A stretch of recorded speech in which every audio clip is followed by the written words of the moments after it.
কানতে কানতে হইলাম সারা, আর তো কান্দন বেড়ায় না। গেল 2 বছরে ইদ্রিস আলী বয়াতির বসতভিটা গিলে খেয়েছে তিস্তা।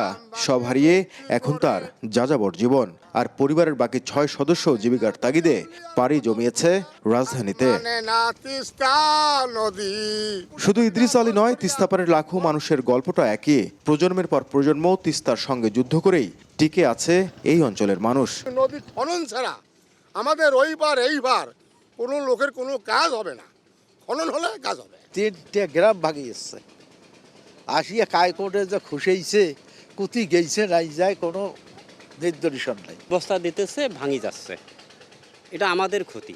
আবার এখান থেকে বালু উত্তোলন হচ্ছে, বস্তা করতেছে। এখন আপাতত এখন ফেলবার লাগছে, এখন এটা তো জ্বরের তাপে দিয়ে টাটিত ঘুরিয়ায় এই সেরকম হয়েছে আর কি।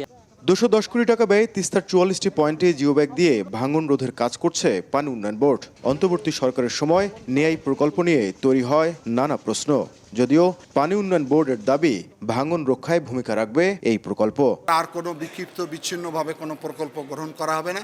একটি সমন্বিত প্রকল্পের মাধ্যমে তিস্তা শাসন, তিস্তা খনন, তিস্তা পাড়ের মানুষের যে দাবি সেটাই বাস্তবায়ন করা হবে। ভাঙনের যে তীব্রতা অনেকটাই প্রশমিত হয়েছে। হয়তো চরাঞ্চলগুলোতে এখনো কিছু ভাঙন রয়ে গেছে, সেগুলো পরবর্তীতে পরিকল্পনায় রয়েছে। অধিকার কর্মীদের মতে তিস্তা মহাপরিকল্পনা ছাড়া বিচ্ছিন্ন প্রকল্প দিয়ে তিস্তার আগ্রাসন থামানো সম্ভব নয়। তিস্তা মহাপরিকল্পনার বিকল্প অন্য কোনো প্রকল্প নিলে, জোড়াতালির কোনো প্রকল্প নিলে এই এলাকার উন্নয়ন তো হবে না, নদীর উন্নতি যেমন হবে না, নদীকেন্দ্রিক যে অর্থনৈতিক পুনরুদ্ধার সেটা কিন্তু সম্ভব হবে না। তিস্তা মহাপরিকল্পনা নিয়ে দীর্ঘদিনের আন্দোলন ও দাবির পর নতুন করে আশার কথা শুনছেন নদীপাড়ের মানুষ। তবে শুধু প্রতিশ্রুতি নয়, অপেক্ষায় বাস্তবায়নের। নাজমুল ইসলাম নিশাত, সময় সংবাদ, রংপুর।